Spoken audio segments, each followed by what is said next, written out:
I'm Wilson Lai. I'm Benjamin Yap. I'm Eli Sands. I'm Graham Brown. And you're listening to Deep Cut. I'll be loving you always. Nice.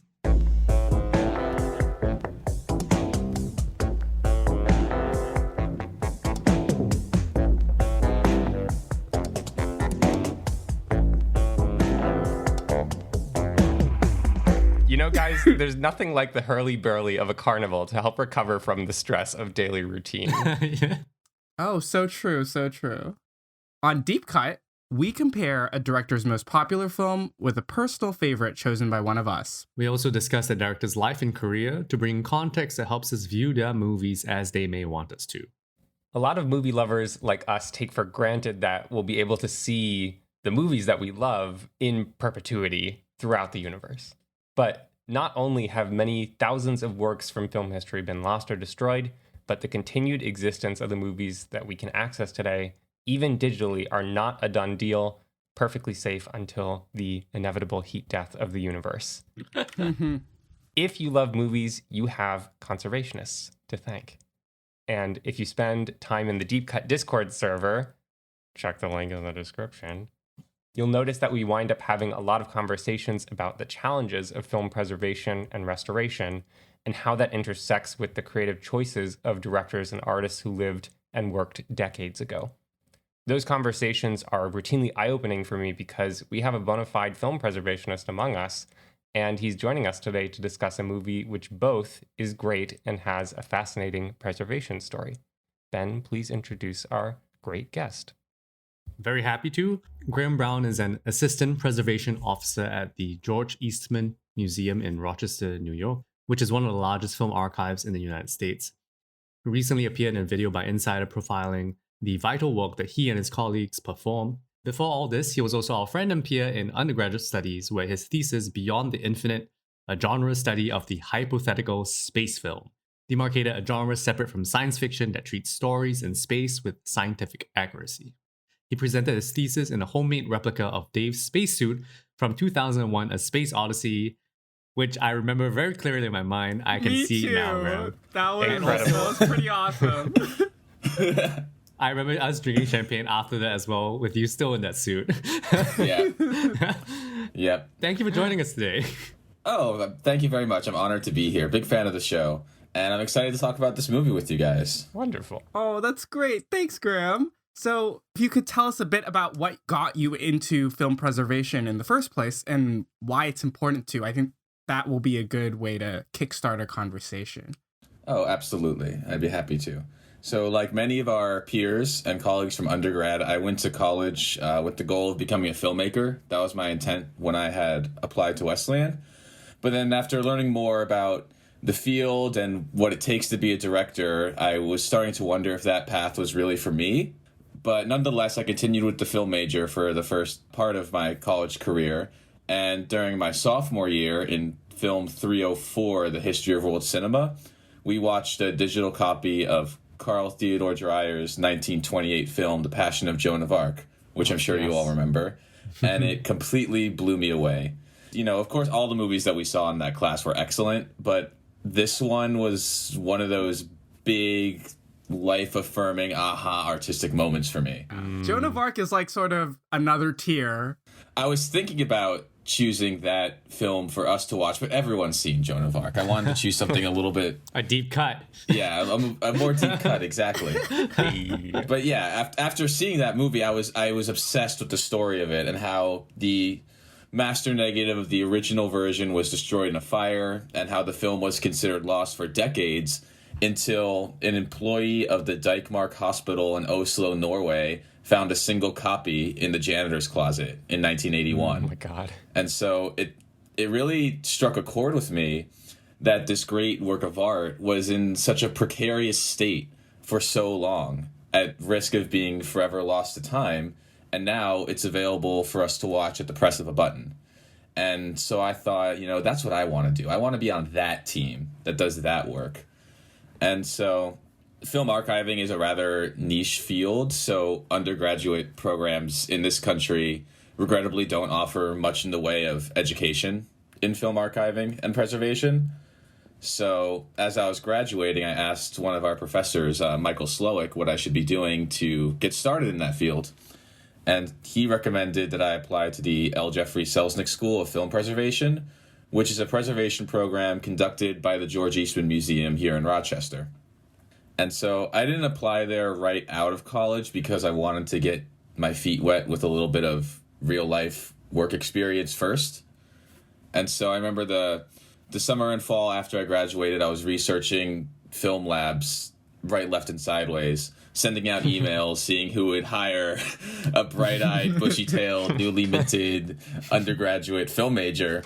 And I was fortunate enough to get an internship at Negative Land Motion Picture Lab in Ridgewood, Queens. And Negative Land is an artist-owned and operated film lab that specializes in small gauge motion picture film. So 16 millimeter, Super 8, and 8 millimeter. And so because of that, it was a haven for local artists and students and experimental filmmakers, people shooting things on small gauge around New York City. And I really cannot say enough good things about my time there. It was really enriching to learn about the chemistry of film and to develop these reels by hand in the darkroom, because we would use these contraptions called Lomo spirals, which kind of look like, vinyl discs. They're, these circular round discs with a spiraled groove, which you thread up in the dark, and then you have it inside of a small cylindrical drum or tank where you can put in the developer and put in the water. And yeah, it's all done by hand. Wow. Because the film developing machines are so large and expensive that a small lab like that wouldn't be able to afford one. Right.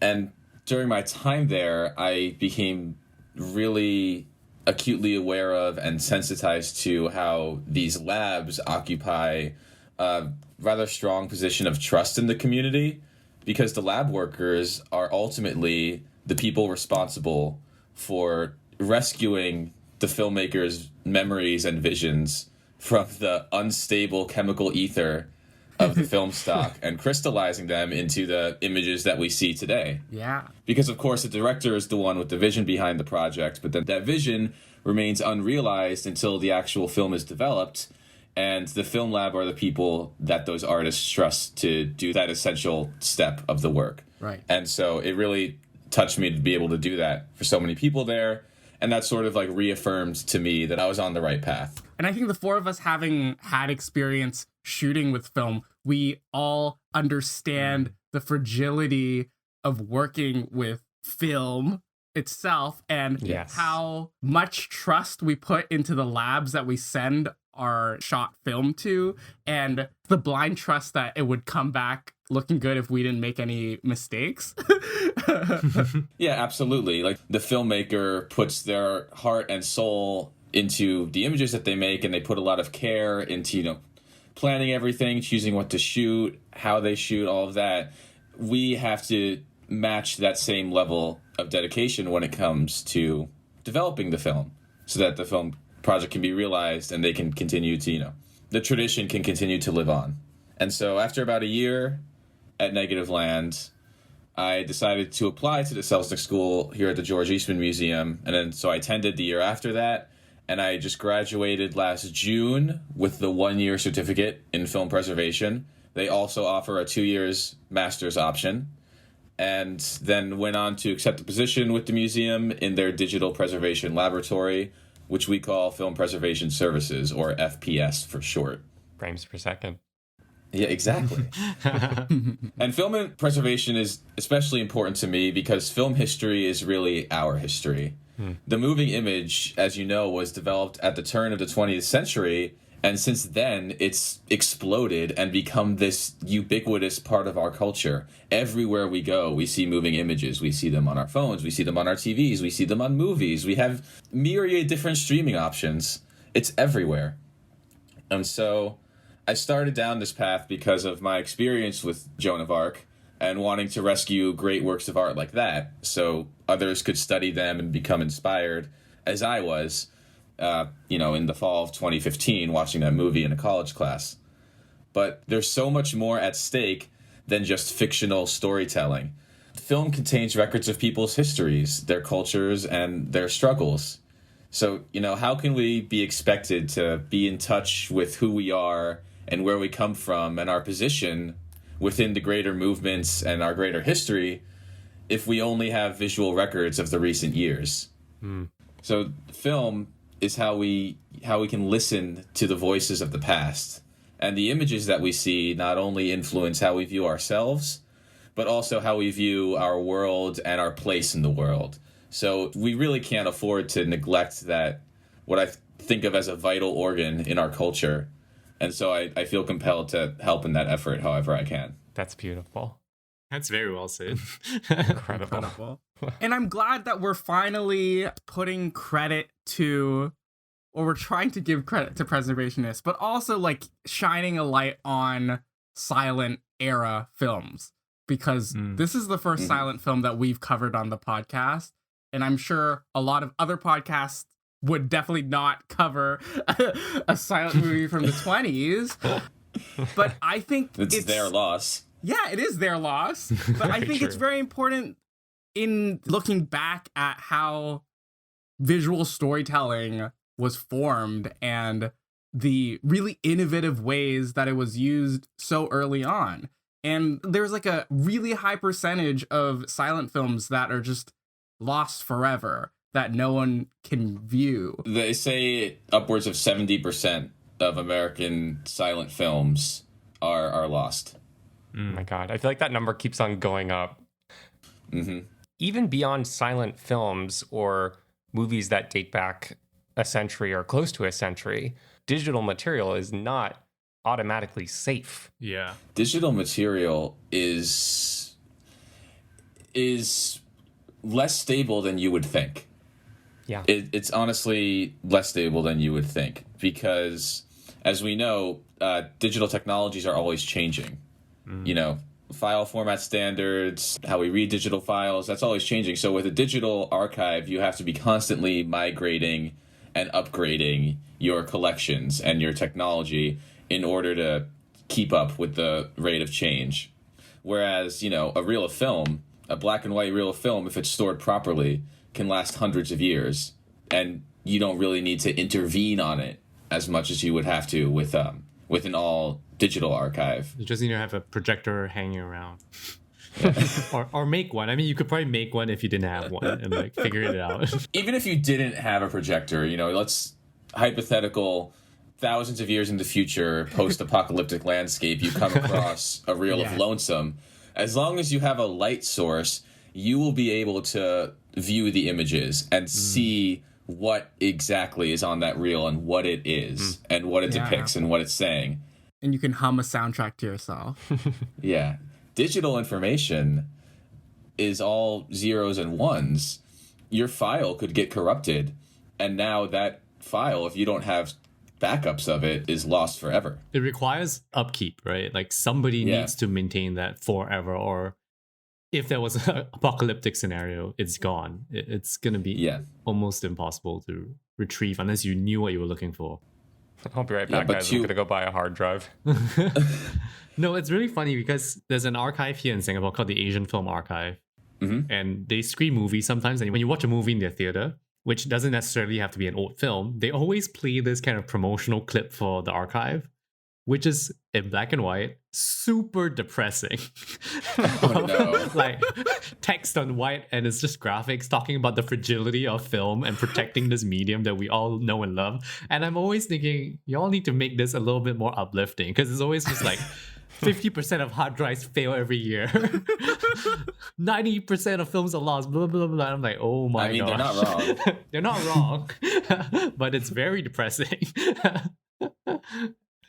Would it be useful to get some working terminology for our episode on the ground up top, or do you want to do that later? I think it probably would be best to do that right now, then. Let's do it. Preservation in motion picture archiving is essentially duplication.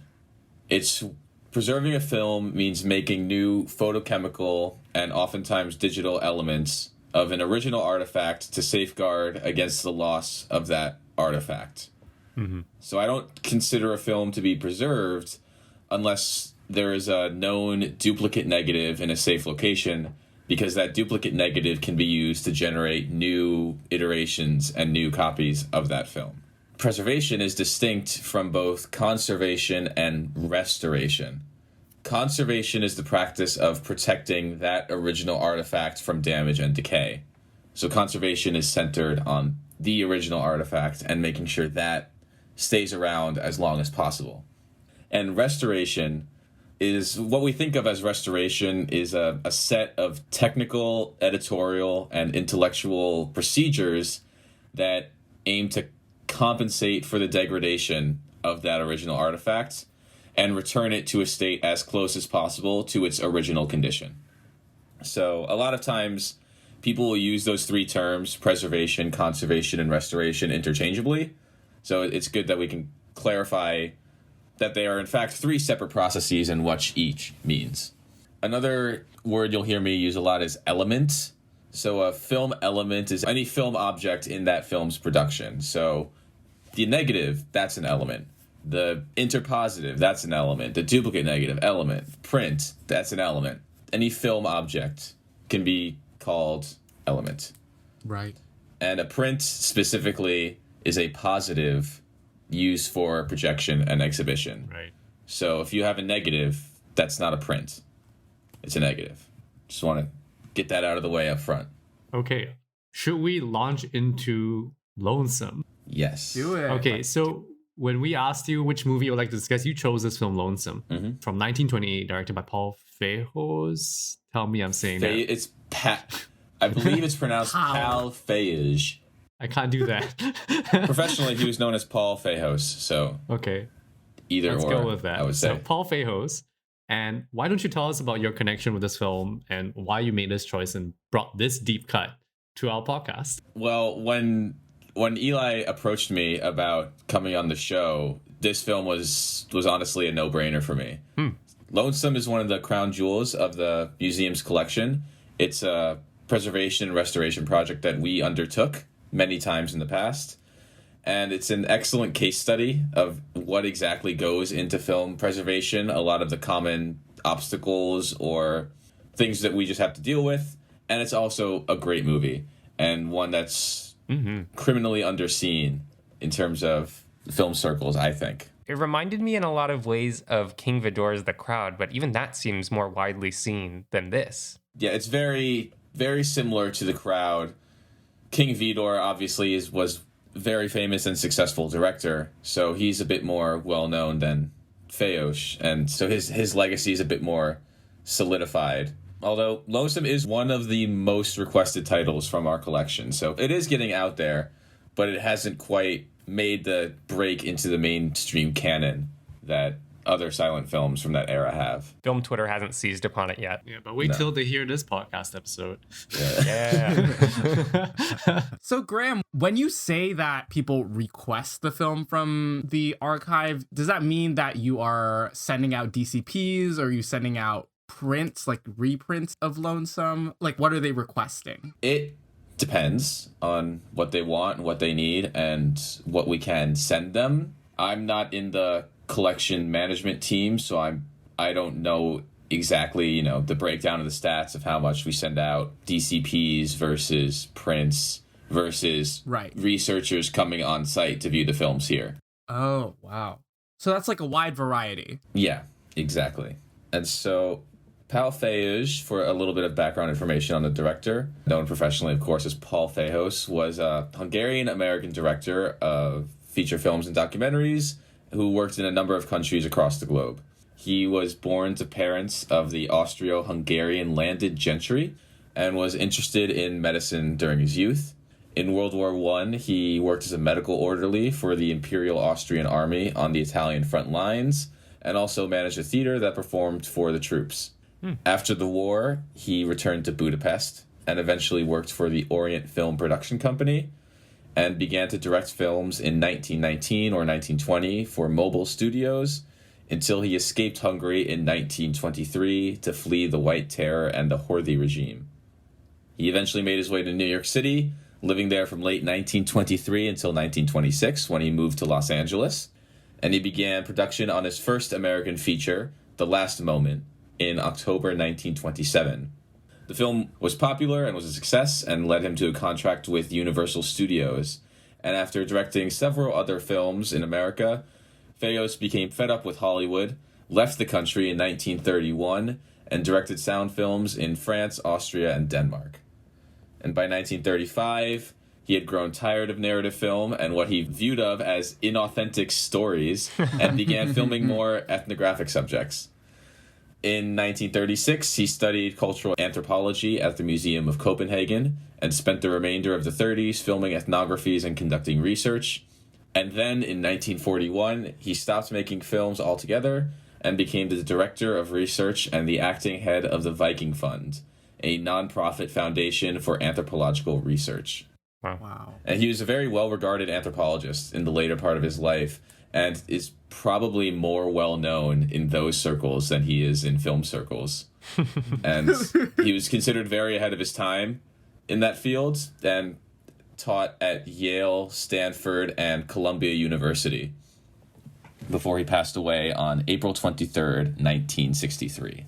Oh my gosh, what a life. It's a very interesting life because in Lonesome you can see his ethnographic interests come through in the film. Oh, absolutely. He sort of takes an anthropological approach to his subjects. Yeah, definitely. He goes very broad and categorical in how he depicts what Jim and Mary are going through in their day-to-day lives. Mm-hmm. There's a almost documentary-like quality to it in the way that he tells you this one day in their lives, right? Mm-hmm. Like literally from waking up to going to work and then going to Coney Island. It's a very deliberate showing of their lives. Yeah. And I mean, the plot is fairly thin, but I think the pleasures in watching this is in seeing how he envisions life in the 20s, which was obviously contemporary for him.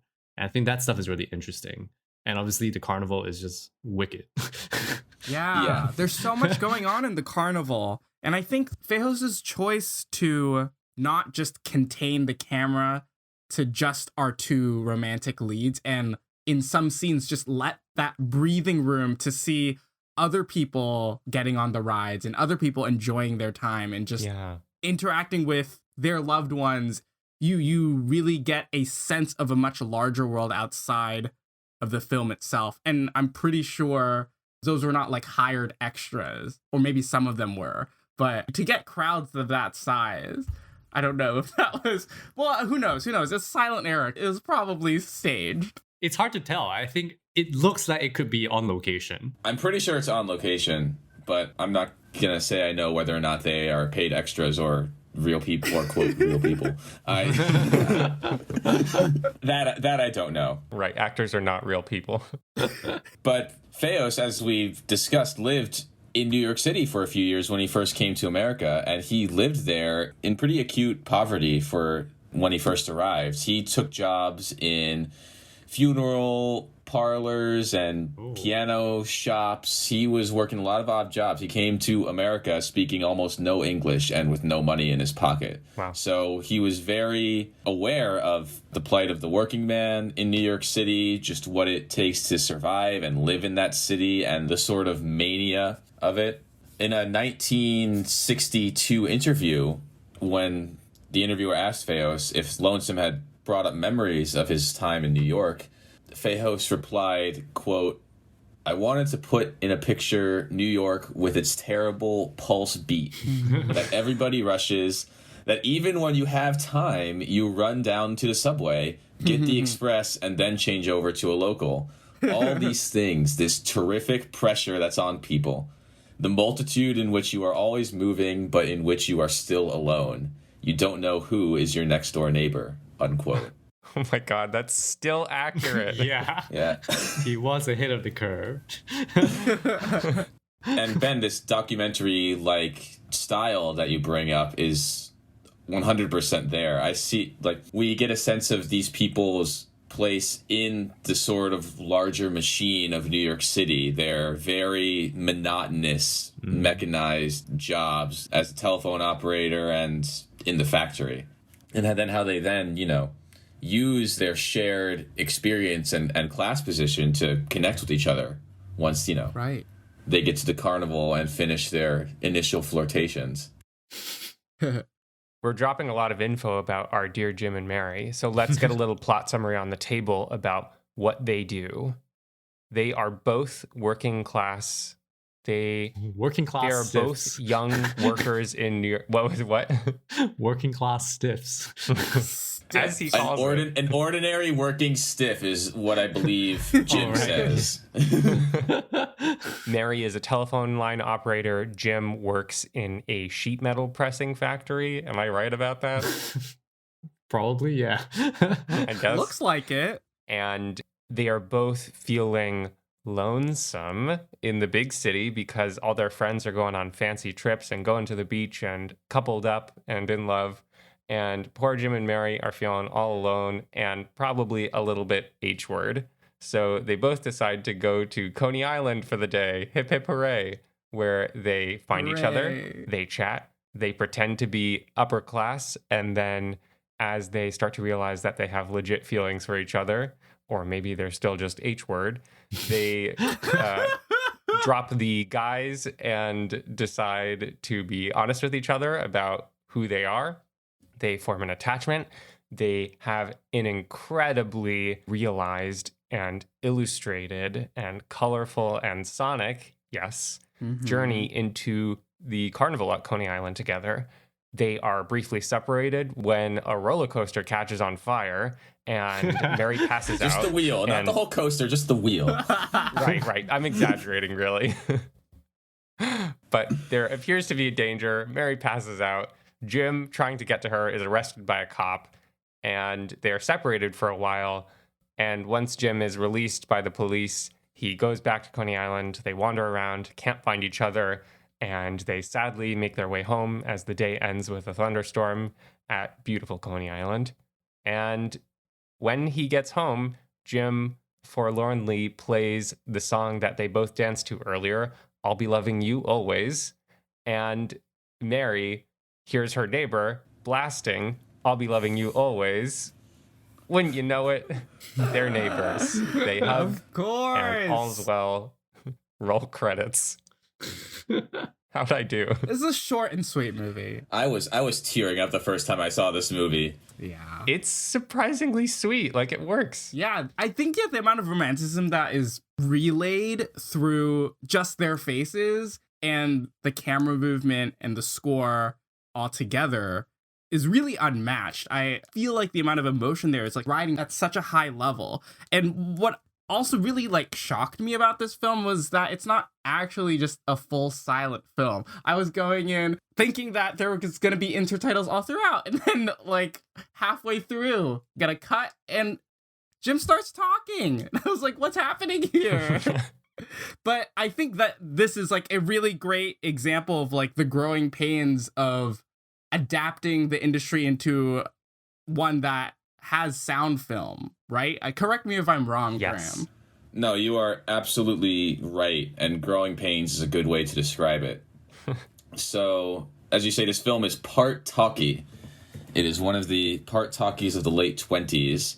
So, The Jazz Singer, which we all know, had come out less than a year before this, and audiences and studios were all gearing up for the transition into sound. People wanted sound, and they wanted the people on the screen to talk. And so Lonesome was actually released twice. It was released in January as a full silent feature, and then a few months later, it was re-released with the new dialogue scenes inserted into the film. Wow. And the dialogue scenes, in my opinion, are the worst part of the movie because They're pretty rough. the dialogue leaves some to be desired. I'll just say. I'm your little lamb. Have you a yacht? I've never heard of a yacht with straps on it. No, and the reason is because in terms of filmmaking, those sequences are just incredibly bland. The camera doesn't move. It just stays on Jim and Mary. And then later when he's in the police department with the world's most awkward sergeant, the camera just stares at him and doesn't do anything particularly interesting because, as we know, the technology required to record dialogue on set made the camera big and clunky and difficult to operate. So they just had to shoot dead center. I found the choice to shoot the police station scene with sound so strange. Because if you didn't have that, then you're saying, oh, Jim and Mary talk to each other. These are, moments of intimacy. But then here's a moment of intimacy with the police. And it's like, okay. Well, it's because he's telling a joke. I think it's because the police sergeant is meant to be like a comic character. He's like, I'm charging you with picking up girls. And then he just suddenly changes his mind. Oh, go on, find your girl. I'm just feeling silly. He makes this fun of the police officer with Jim. Like, what? Yeah. Not only is the technology awkward in those early sound scenes, and they can't take advantage of editing even, the performances are also awkward. It's like actors also were learning how to adjust to having dialogue on screen.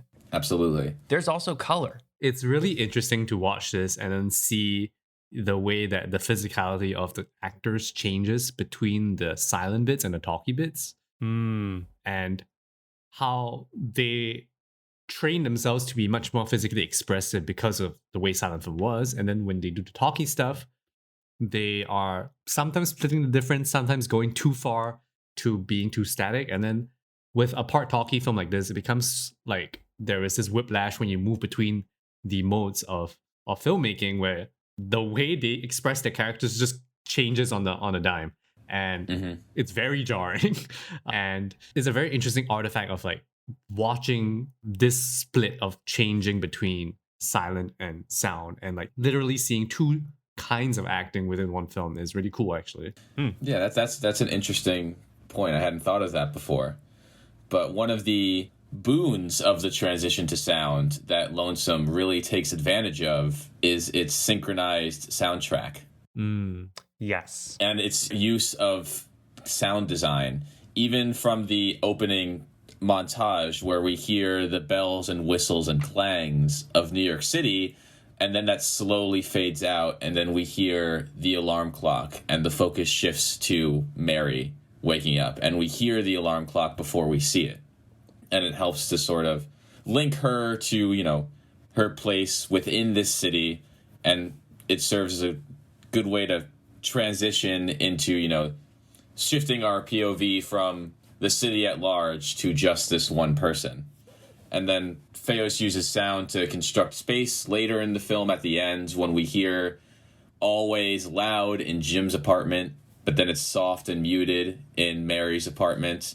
And we, instantly know, oh, they're neighbors before they put it together. Sort of the genesis of sound design right here. Yeah, it's very... and it's really cool because it sort of offers this what-if thought exercise of branching history, where what if, when sound technology and optical soundtracks hit the scene, if filmmakers had started to prioritize this sort of sound design over just dialogue, we probably would have seen more movies like Lonesome, like this, where, we have songs being used as motifs. Right. And we start to, ascribe emotional feelings to these songs because we're hearing the sounds, be transformed as the movie goes on. It's definitely the kind of thing that, like, as I'm watching it, you don't really notice this thing because we've already been conditioned to understand these things quite intrinsically. Like the use of sound motifs, like these are very kind of modern things that we can understand and like feel the connection between the two rooms without having to understand that this is completely new at the time and like a new device that, I mean, I don't know how the audience is going to take it. Maybe they didn't notice either because it's like, it's in a way kind of using something that feels like a realistic sense of the world, right? Right. To help you understand what's going on. So it's very, not primal, it's very, it's just how you understand the world around you. It's diegesis, you're hearing hearing what the characters hear, but it's a silent movie too. Yeah. I'm fascinated by how all the sound techniques that Fejos is using are analogs of visual techniques, right? Think of the idea of contiguous space, which is something that is born of silent movies like those of D.W. Griffith, boo, where if a shot follows another shot with a character going left to right, then the subsequent shot, if that character is still going left to right, the space is contiguous, it's connected. The sound of I'll Be Loving You Always being loud in Jim's room and muffled in Mary's room allows Fejos to break that visual rule and go for a more emotional angle on Mary while still connecting the space using how the sound changes from room to room. But again, as Ben said, there's no precedent for that. We take that for granted now, but no one had really done that before. So what an incredible innovation. Yeah, I think what Ben was saying about realism and how added sound or the development of new technology adds realism to it, I think that brings up a point that I was gonna make about how, in my opinion, silent films have the ability to become more surreal and really reach for the highs of expressing emotion through just visuals and not caring about the reality of it all, because without sound, you have that distancing between the audience and what is in front of the camera and what you believe is. I feel like it's a lot more. This is a theory that I have in my head that once the sound is taken away or you don't have synchronized sound, then you can believe a lot more. And I think the spectacle of the movie is a lot grander there, right? Once you start getting closer and closer to what you see in real life and what you hear in real life, then I think our standards of what we believe from what we see on the screen becomes a lot higher, because we want it to be as close to our life as possible. But I think that's the beautiful thing about silent film, is that directors can really just reach for the stars, and you can see that in some of the sequences in this movie where Fejos really just goes for like 100% like romanticism. Let's just forget where we are, forget all the people around us maybe, and just try to show these emotions is how they would be feeling inside. And I think that's incredible. This reminds me of our conversations around Lynn Ramsey, who, building on Robert Bresson, has this idea that if you eliminate sound and focus on just visual, or vice versa, there's something inherently poetic about that, because it clears out the noise and stimulation that we constantly have in our lives and just allows you to focus on one thing. That is absolutely a strength of silent film. Mm-hmm. On the other hand, Fejos employs montage incredibly well to overstimulate and give you a lot at once in a way that is still focused. And I find that very fascinating. The final scene is actually very expressive in like cutting to weather and the cityscape, which is like almost an abstract cityscape, right? Yeah, it's like this Art Deco expressionist sort of. It's pretty lit. It's fun because those are such short little, almost like interstitial shots, just inserts of the city. But when I was rewatching it this time, when the cities are silhouetted, it looks like a real skyline. But then when the thunder flashes, you see that it's just these like Art Deco drawings. And I'm not really sure what that says, or if that's a really groundbreaking point. I just thought it was cool. It is cool. It is. But cool. You bring up the last scene, and I want to talk about something there that maybe is a good segue just into sort of Lonesome's journey of preservation before we continue diving more into the form of the film. So you guys all saw those big splotches in the last scene, right? We all watched the same movie. Yes. Yeah. Those discolored puddles. What you're seeing there is the early stages of nitrate decomposition. Oh. That is stage 1 decomp, where the image starts to fade and discolor. Then there are 5 stages of nitrate decomposition. That's stage 1. Stage 2 is when the film starts to get sticky. It'll stick to itself as you're trying to unwind it. It gets more brittle and the emulsion starts to melt away. And then in stage 3, the film starts to form gas bubbles and smell really rancid. and the emulsion will start to melt away, and you'll get really large loss of image information. And as the film sort of becomes this honey-like ooze. And up to that point, you can still rescue parts of the image. You can scan it, sort of get the most you can from it. And then in stage 4, the film actually starts to fuse together. Like the reel of the film will fuse into a giant hockey puck. And in stage 5, it just disintegrates into a very fine brown powder. So once the film reaches stage 4 or 5, it's beyond our help and needs to be destroyed so it doesn't spontaneously combust. That's the part of nitrate film I know about. Yeah. Very flammable. When it burns, it produces oxygen, so it makes its own fuel, and the fire is pretty much impossible to extinguish. You could throw a reel of flaming nitrate into a vat of water, and when you pull it out of the water, it'll still be on fire. Oh, Oh my God. wild.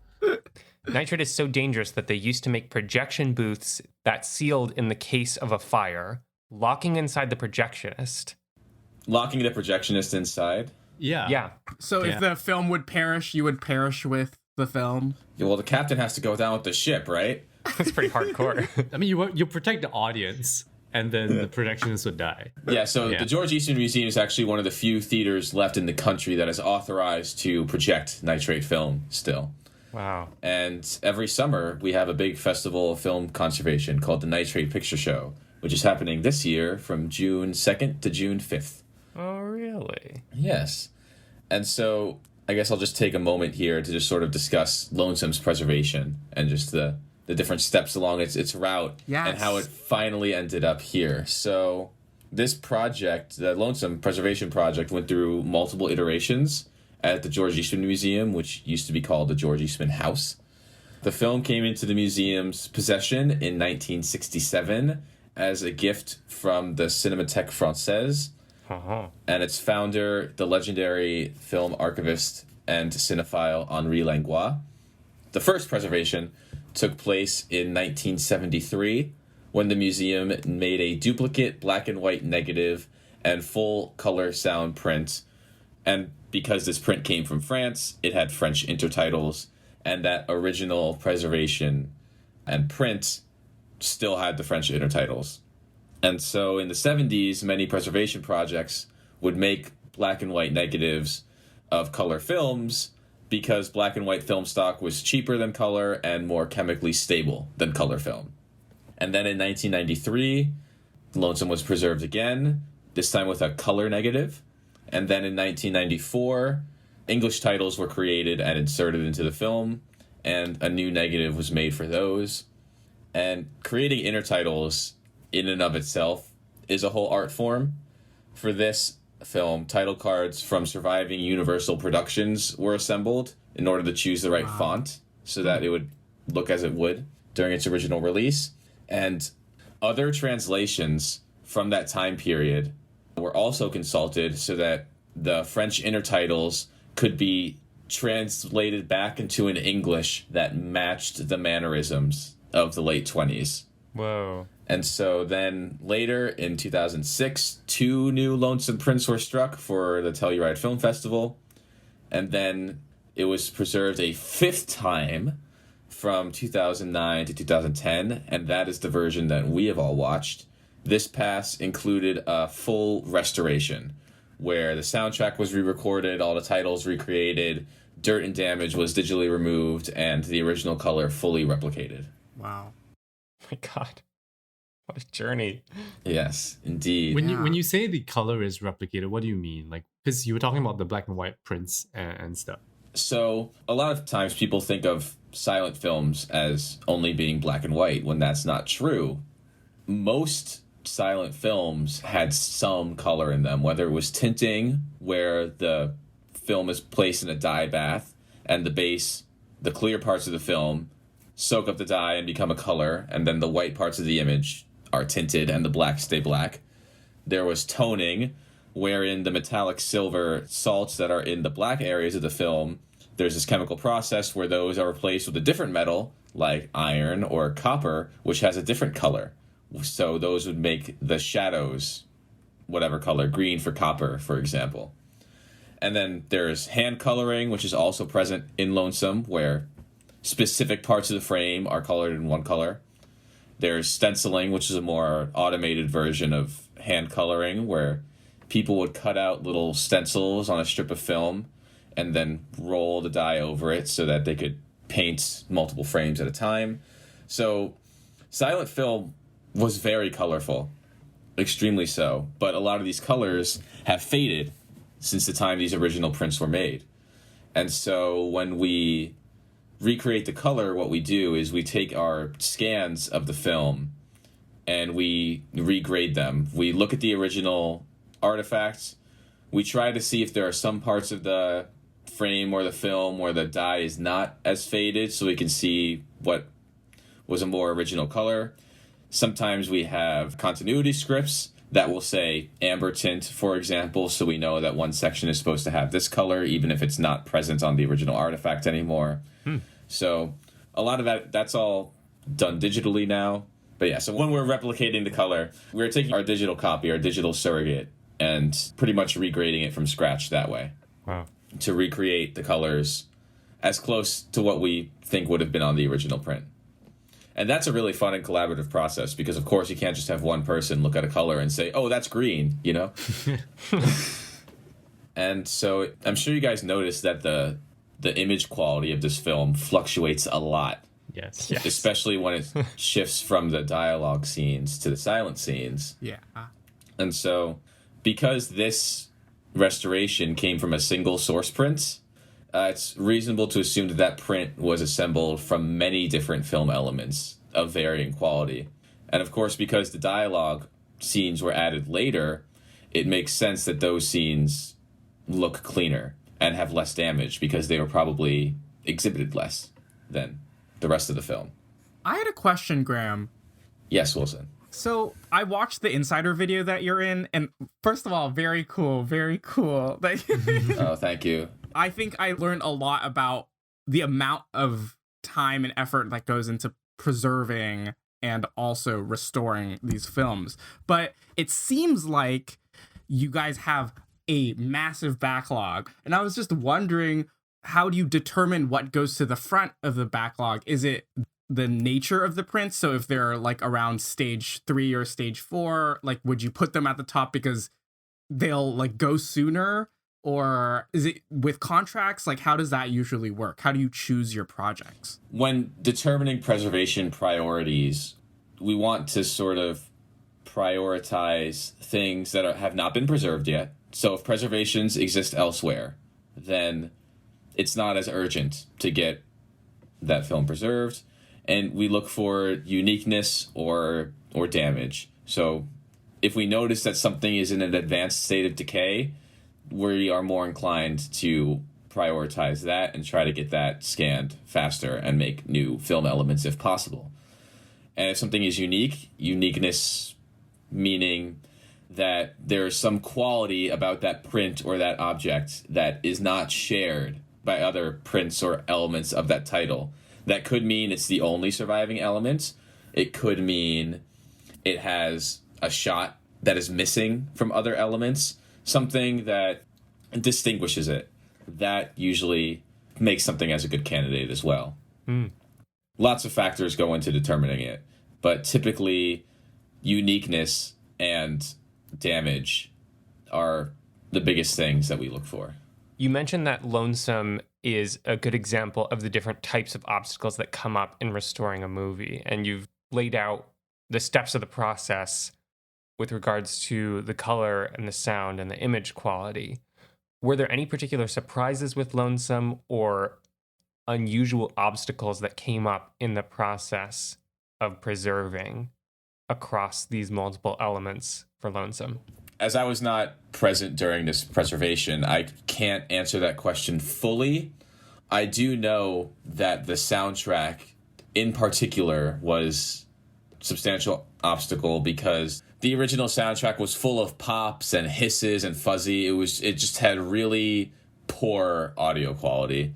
And so I know that the audio restoration in particular was a bit of a struggle. But as far as the details of the audio, I was not there, so I can't answer that to the best of my ability. I'm sorry. That was a great answer, though. The sound definitely is in rough shape, but one, that quality of sound is not unexpected with old film at this point, unfortunately. And also, it's not bad enough that you can't hear those incredible innovations in what the sound is doing. Exactly. And also, to sort of completely remaster the sound and give it an ear lift, so to speak, would be unethical. If we're, making it sound better, if we're making it sound like it was produced in 2022, then we're not being faithful to the original artifact, because we're augmenting it unnaturally. Can I ask you a tangential question? Sure. There's a YouTube account that uses deepfake technology and AI augmenting to, I guess the right word is not restore, but to make something new out of archival footage.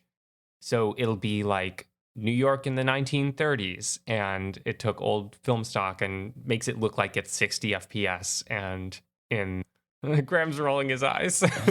But I mean, this is also like if you talk about, what is his name? Peter Jackson's World War I footage restorations. They shall not grow old. Yeah. Or Yeah. even his Beatles doc. Is that the one where he adds color where there was no color before?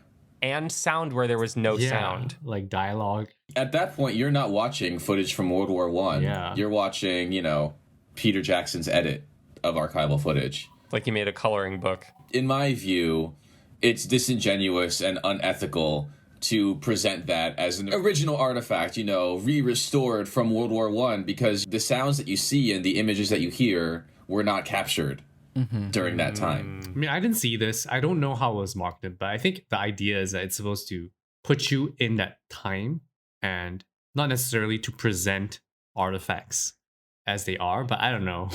If they're presenting it as authentic, that's what I take issue with. That makes sense. I have not seen this. Peter Jackson, I still love you. I love The Lord of the Rings. Those are great restorations Yeah. of the time when elves and stuff were roaming the earth. Yeah, everything I just said does not apply if your footage is from the Third Age. Make it look great. And shall we talk about the movie and what we think and the form and the experiments that it's doing and the boundaries that it's pushing? Because to me, Lonesome sort of represents the silent film at the height of its development. The late 20s is when silent films, the filmmakers really had it figured out, and they were making grand, epic, sophisticated movies that then just got the entire rug pulled out from under them once sound hit the scene, and that art form was just sort of abandoned for a while, and everyone had to relearn how to make movies. Yeah. But thankfully we have Lonesome to show us how to do it right. Oh, it's done. I quite enjoy it. To me, the highlights are the celebration of normalcy and mundanity, and also the way that Fejos elevates that everydayness through these extravagant montages, and in particular, the centerpiece of the movie at the Coney Island Carnival rides, which have color and sound design and just about every possible camera movement that Fejos could throw at the sequence, he does.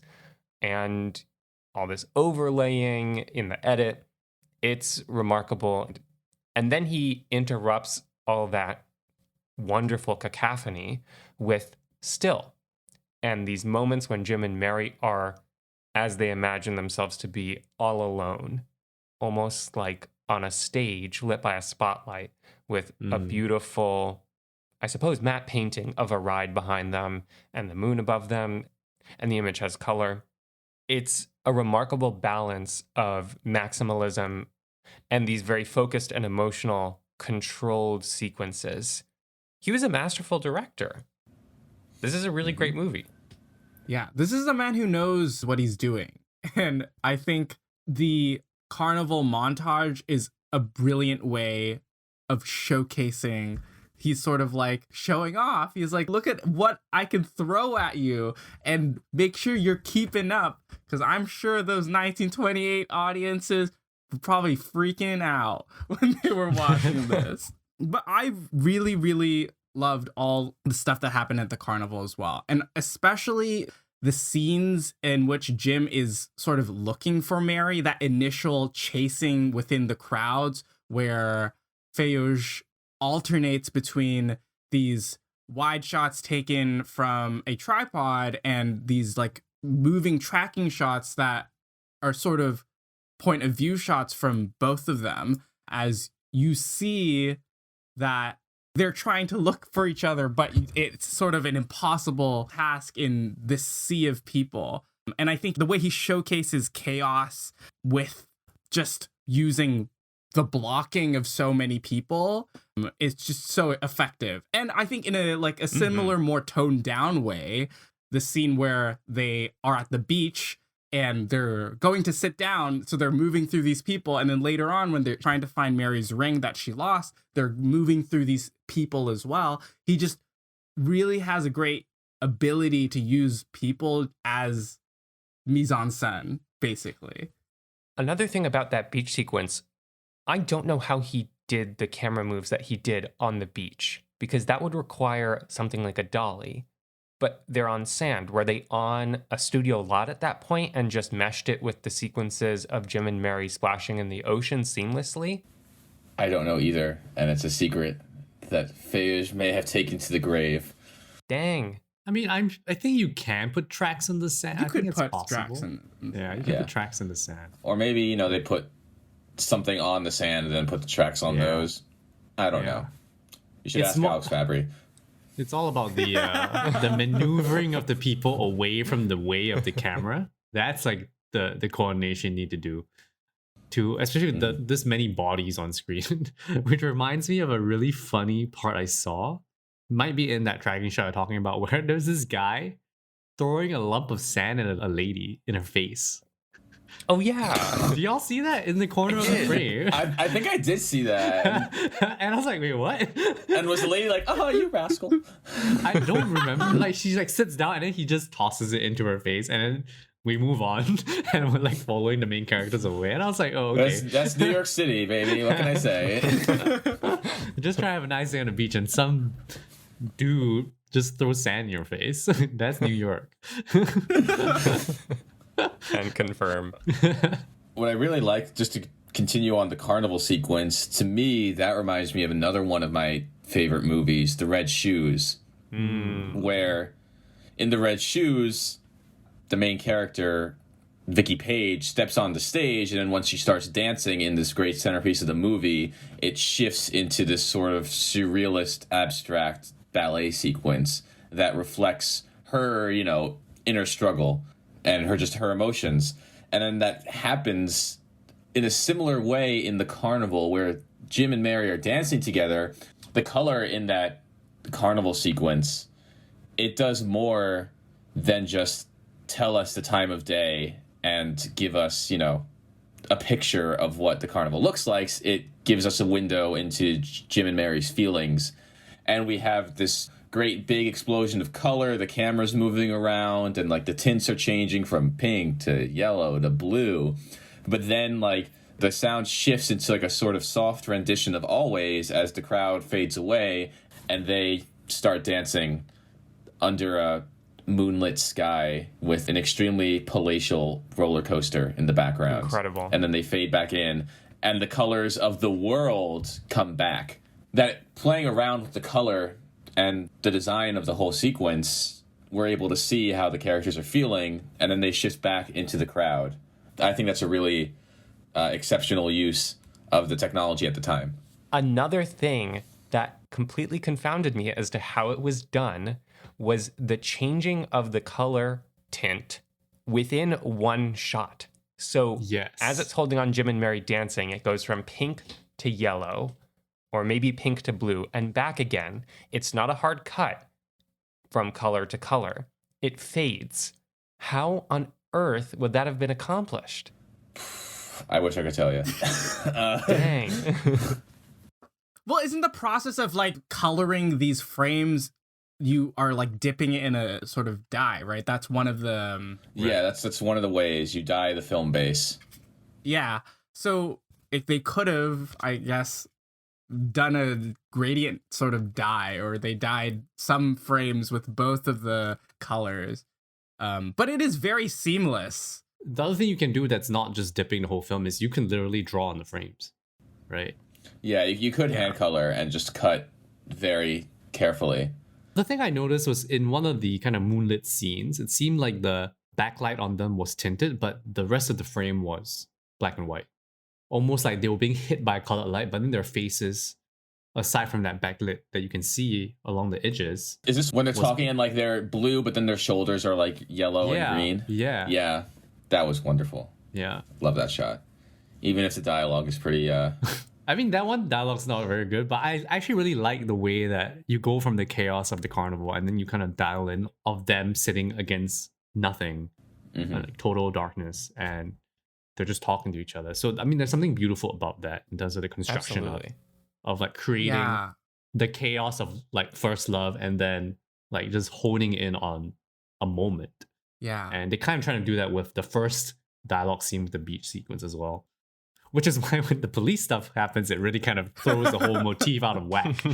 Yeah. And it kind of ruins everything here in terms of like the patterning, but whatever.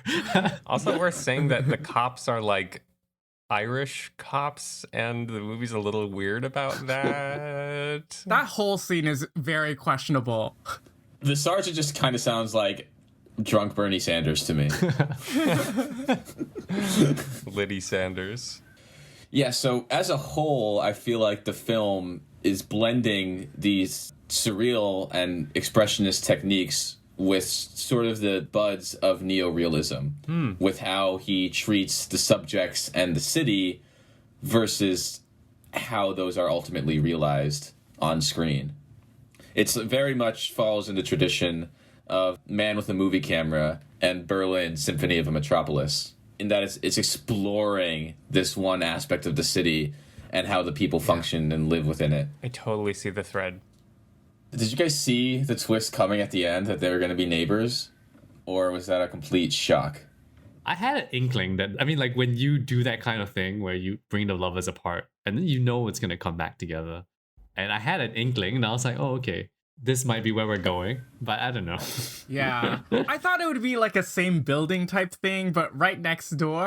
I was not expecting the next door. Oh my God, they were roommates. I was thinking like, you know, above and below or something. I don't know. I will come clean and say that they totally got me. The first time I saw this movie, I thought they were going to be separated forever and never see each other again. And I was welling up when So she heard the depressing. music through the wall. Yeah. I didn't believe that 20s Hollywood would do that to people. Yeah. People were depressed enough in the time, I feel. Yeah. Oh my God. Need some This light is in their life. pre-stock crash. This is pre-stock market Oh. crash. So they could have used a little, bring it back Yeah. down to earth. Oh, man. But I love the clock scene while they're working. How the clock is moving. Yeah. And the hands are turning as they're going through. It's great. And how the camera pans, but then pans between different locations. It'll be Jim's Yes. factory. Oh, yeah. And then, you know, Mary's telephone operator office, whatever those buildings are called, will slide in. And it just Yeah. keeps sliding back and forth, like keeps on going, like more and more and more. It just means that everything was so intricately planned out pre-shoot. Like, he knew how he was going to cut this. Yeah. It's a visual treat to watch because there are so many axes of motion happening at the same time. You've got the clock hands, which are, you know, rotating around the screen, moving radially. You've got Jim's machine in the background pumping up and down and like people moving back and forth. And then the camera itself is moving right to left. So you've got this right to left movement. You've got the up and down machine, the rotating of the clock. You've got Mary and her coworkers moving the wires around. There's just so much happening at once, but it's all extremely coherent. Yeah. To me, the movie feels more like a painting or a symphony Yeah. than something like literature, which is sort of how we view movies today in the talking age. Right. But in the silent age, it was all about the spectacle. It was all about the visual spectacle. That's why people went. And to the emotion. It's not all spectacle. Yes, There's the and emotional the core emotion. Definitely. in every movie. Definitely. I'm reminded of a quote from the great 1950s film Sunset Boulevard, where Gloria Swanson as Norma Desmond says, "We didn't need dialogue. We had faces." Yeah. But they had so much more than faces. They had all of these different like innovative camera techniques and sound design and great filmmakers and the capacity to do color and to do interesting experimental sequences like we see in Lonesome. It's so much more than just a face on a screen, which is how people tend to dismiss silent films these days. And I feel like a lot of directors working today could pick up a thing or two by watching a silent flick. I'm sure, I can't speak for all three of you, but I definitely noted some shots down from this movie that I was like, oh, I'm going to try that. Maybe try that strong top backlight to center them in the world. It's very, very cool. It's just really interesting when you think about this, like in relation to the kind of more classical Hollywood periods that we know better, like the 40s and 50s of classic Hollywood, where if you just think about the way that you pitch this film, those 40s, 50s films are more plot-based. The hook is in the plot. But this one, imagine you pitch this and be like, it's about the monotony of working class life in New York. And the plot is, oh, two people fall in love, that's it. And that's a really weird pitch compared to those kind of more classical Hollywood stuff that we're more familiar with. And so this one, it feels like his obsession is more about the capturing of the monotony of working life in the city rather than really the love story, I feel. Or like the cacophony of the carnival is actually sometimes more important than the love itself. Or it's the focus to being used to support the kind of what I call a thin plot, at least. I mean, you can feel that this is like the medium of silent film trying to push itself and then being completely gutted by the talkie era. Yeah.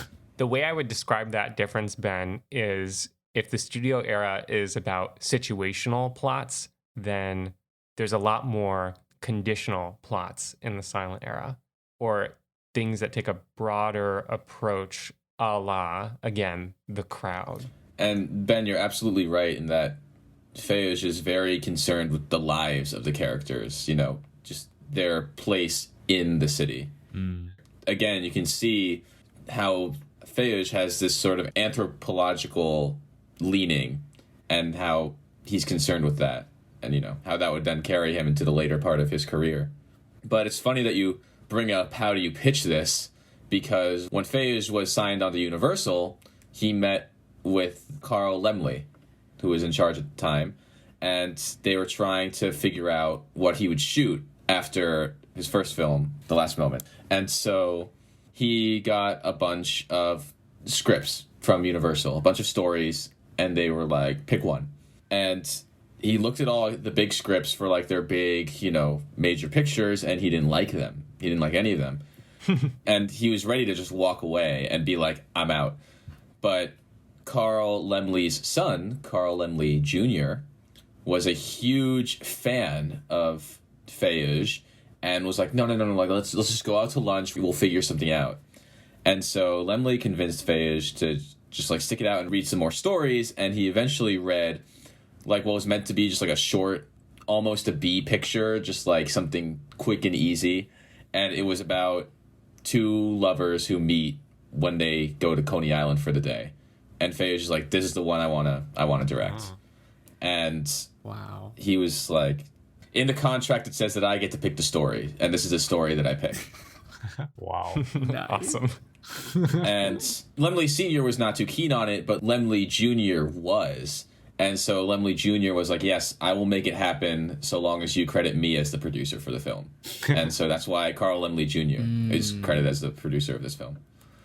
Wow. It was a tough sell back then, too. That was a great story. At every level in its pre-production, the story itself, and its afterlife, and its salvaging from the abyss of history, this was a really fascinating movie to look at. And Graham, I'm so glad that you could join us and tell us about your own journey to being an archivist and about Lonesome. So thank you so much. Thank you guys for having me. It was great to be here, an honor to be on the show. And I'm glad that you guys liked the movie too, because that's what it's all about. Yeah. Yeah. Graham, is there anywhere that our listeners can find you online that you'd like to direct them to? No. Don't go find Graham. Please, Leave him alone. do not follow me unless you know me. You can find Graham's social security number in the description to this episode.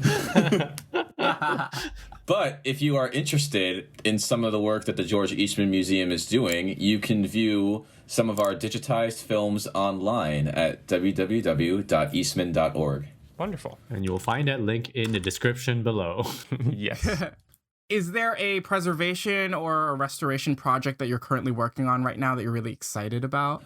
Right now, the museum is undertaking a large project to preserve a number of titles by director and actor William S. Hart of the early Westerns.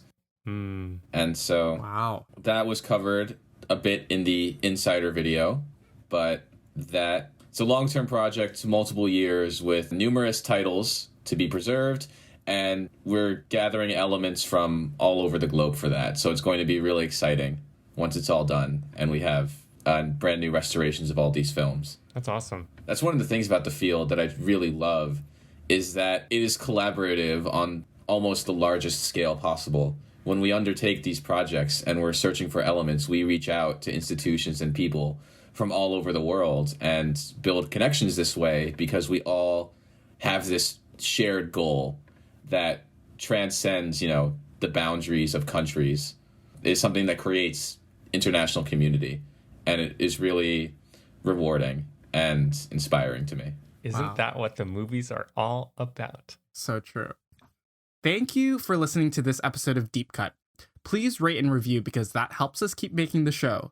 Be sure to subscribe to us where you listen to podcasts so you'll know when our next episode drops.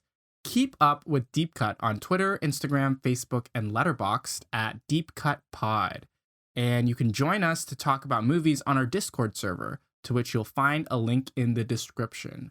And a special thank you to Justina Yam for our beautiful artwork. I'm Wilson.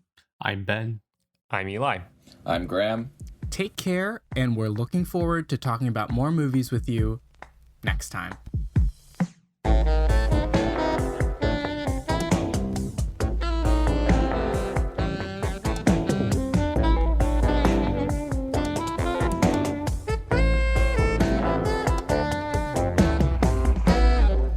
What's the deal with Coney Island food, am I right?